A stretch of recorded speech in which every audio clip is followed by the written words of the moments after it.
NSW, what is one thing you hope your parents never find out about you? I just found out last night that I have been buying premium Xbox Live 12-month subscriptions on auto-renew on my mother's credit card for 5 years. I haven't owned an Xbox for 4 years. That I've been supplementing my 56-year-old mother's income by paying her bills. I tell her she is getting bill credits due to loyalty. She doesn't question it.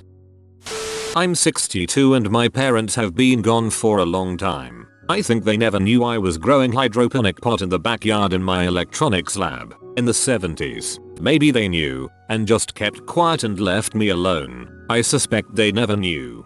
My uncle Tommy, who is like 52, laughs now about the scale his dad bought him in the late 70s because he needed it for school. He was selling drugs and had to weigh them out somehow. He and my dad have decided their dad probably knew and just never said anything.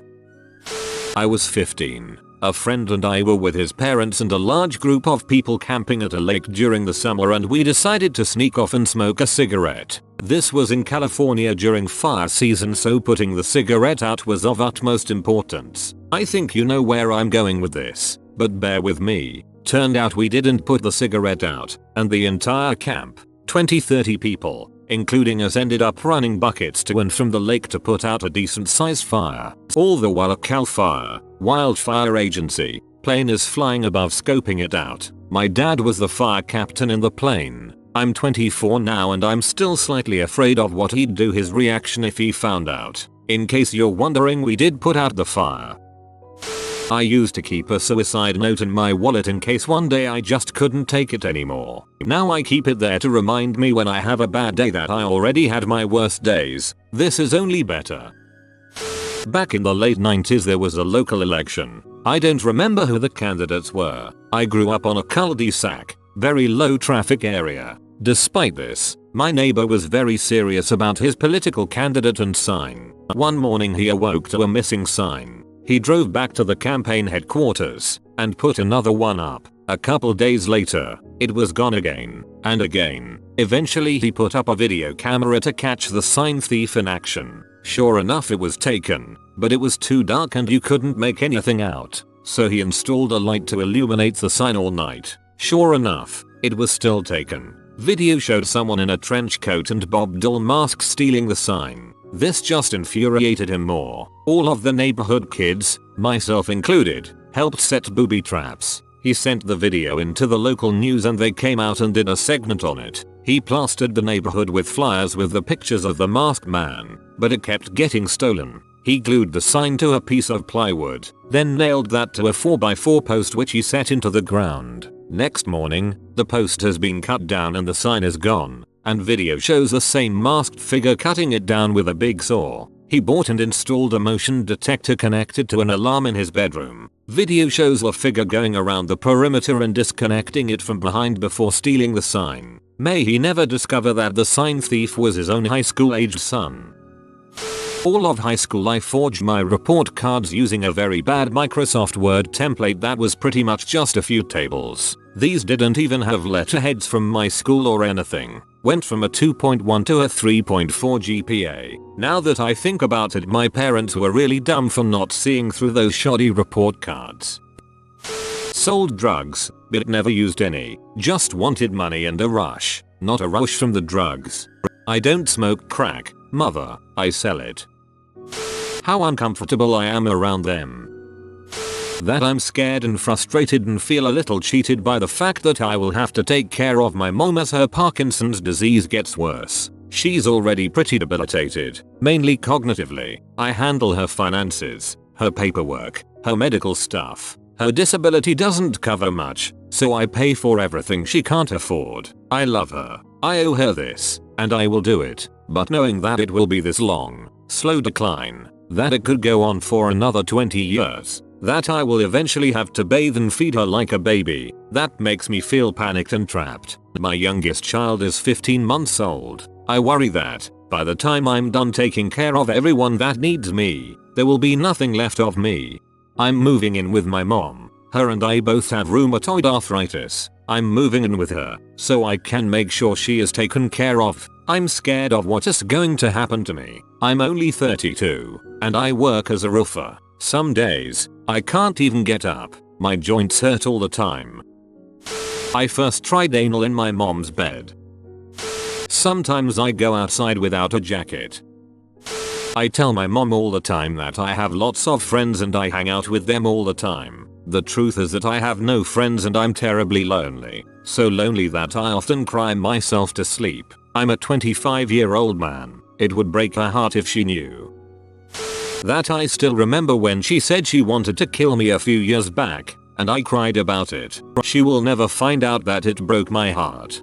My mom is bipolar and she told me I was the worst mistake she ever made. It's been almost 2 years and we have an up and down relationship, but she does not realize how significantly my opinion of her changed because of that one sentence. Moved to South Florida a month ago. They think I had a job post-college graduation. I moved to get away and experience something new. No job. I'm a retired drug dealer. Also, drug dealing is not for everyone, and is not a viable business. Not with that attitude. That I jack off, but I feel it's definitely too late for that since my mum brings in a toilet roll and replaces it regularly in my room. Why does she put that there? She must know. I fricked one of my mum's best friends. When my parents were out on vacation, I invited a girlfriend that stayed nude with me 80% of the time. Girlfriend's parents are out of town. Spent 80% of last night completely nude at her house. I've had a tubal ligation. The chance that I'll change my mind and give them grandkids is non-existent. I don't want to tell them because of the permanence of it, but mostly because my mom will cry and guilt me each time I see her for years. Having kids should be a choice. It's pretty sad when it is forced onto people that can't even pay for the child. My Reddit username. Obviously, you never tell anyone your Reddit username. That I hooked up a lot with my boyfriend in my high school, like in the school building. There was a loft at the end of the catwalk in our theater. We stored a couple couches up there. Apparently the saxophone player from band was taking girls up there quite often. They also grew tremendous amounts of pot at home and smoked with their parents. Interesting fella. My mother is the type who is super into spiritual stuff. That's just a little backstory. It was twice this happened. 1. She was all angry for no reason, bad mouthing about us over the phone, and I was curious what would happen if I let a droplet of water hit the light bulb. It exploded all over the place and my mother says, "See, this is because I'm angry. You guys need to get away from me before you get hurt." She actually thought that because she was angry things were about to start popping and exploding around her. If she finds out that it was me and it wasn't her powers, there's gonna be a lot of screaming and yelling. 2. She was angry because I hadn't took out the trash. So I took it out and was about to plug in my PS2, but I wondered what would happen if I touched a metal part to one that was already plugged in. The result was a short circuit and the lights and power went off in the other 3 rooms next to me. Again, she said it was because she was angry and her spiritual powers were growing. Knowing how she is, she'll probably flip out when she hears this. I sold weed to my older brother like 20 minutes ago. Exactly how much LSD I did in high school. Being the undercover disaster child that I am, I have no idea which one thing to post. So, here are some of my prime parent crushing moments in life. 1. When I came home at 6 AM very tired. It wasn't because I stayed up all night at Jacob's and went to church the next morning. I was actually coming home from a rave. I met a 20-something-year-old goth lady on the internet and she gave me a fake id, a metric crap ton of booze. Took me downtown and we had a blast. 15 was a weird year for me. 2. I got so crap-faced on a work day in the army. I took a stripper home. Realized I was blacking out 45 minutes before PT. She gave me some M and it saved my ass from certain doom. 3. That cop wasn't taking me home because of the curfew. What really happened is I was crap-faced feeding some horses on my walk home. I knew the cop pretty well and in his words, I drove by and saw a drunk kid abusing some horses. You were just laughing at them and feeding them. So I figured no harm no foul. 4. Quick note, my dad is a very ridiculous man. When I turned 13, all I wanted was a BB gun. My dad, being a good sport and crazy, got me one. Months later an old shopping mall had closed down, so at least once a week we'd go out around 3 AM and he'd let me shoot out store windows. This went on for a while and eventually the police department installed a security camera to find out who was doing it. Homeless guy stole the camera. I know this because at the time my dad was an officer. Turns out one business hadn't officially left yet, so I ended up shooting a jewelry store. We rode off never to shoot again. 5. This one I'm not proud of. I had a party at my place. A lot of people had come and there was a lot of drinking. At one point, a group of 8 of us decide to go to the strip club. My roommate said he'd stay for the party. We go out, pay the $30 for this crap type BYOB club. We sit down and there are only 2 strippers that were hideous. We realized this was like an end of the line club for strippers, so we asked for our money back almost instantly and were denied. We were so drunk at the time that we single file walked into the bathroom and destroyed everything. Last thing I saw was my buddy drop kick the toilet into the wall. Single file walked out and scattered. Eventually, I get home to my place filled with all new people and my roommate explaining to me everyone left and he went to bed. Woke up to like 30 people walking in and partying. Said whatever and made some new friends. The rest die with me.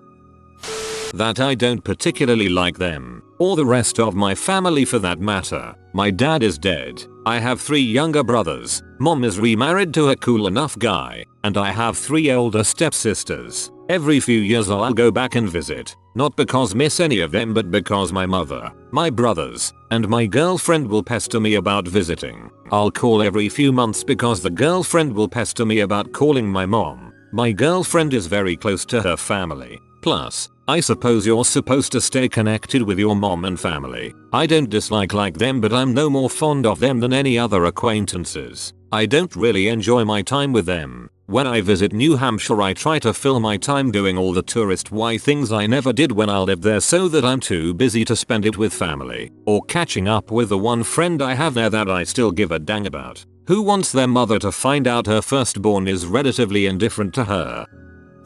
Pretty much everything I did between the ages of 15 to 21. I already promised I wouldn't run for public office while they were alive so they wouldn't have to hear the dirt. They were grateful. That I'm a masochist. No parent wants to find out their kid likes getting bruised. I'm attracted to fictional monster girls. Cock use. Oh, and that one time I told my mom I was getting up super early to go buy concert tickets. I was actually bringing my ex to get an abortion. I could never tell my dad that I'm not Catholic anymore. That I drink at times, have intercourse, skinny dip, and just overall take part in debauchery. My mom, on the other hand, will try to compete with my stories with her own accounts of debauchery and law breaking. My family is weird. That they are a burden and I've felt like the parent for most of my childhood and adulthood. My address. I cut both of them off and want nothing to do with them. Them finding the bad dragon toys would not be ideal. My post history. For the last 10 years I've pretended to be a germaphobe. I'd act completely disgusted at almost everything. If someone touched my food I'd get new food. If they brought me home a drink the straw had to be left in the wrapper so I knew it hadn't been touched. I'd start gagging at every little thing they did to tease me as they realized more and more how much I hated it. I did this for 10 years just so I'd never have to wash the dishes. I know the second my mother finds out, every time I go over there I'll have to do the dishes for the rest of our lives. The long con. For the last 2 semesters I have told my family I have been attending classes at a local college. I failed my first 3 semesters and decided it was better to act like I was going than to spend more money. The copious amounts of pot I smoke, or the fact that I smoke. My parents are probably aware that I smoke, just not that I smoke like a goddamn chimney.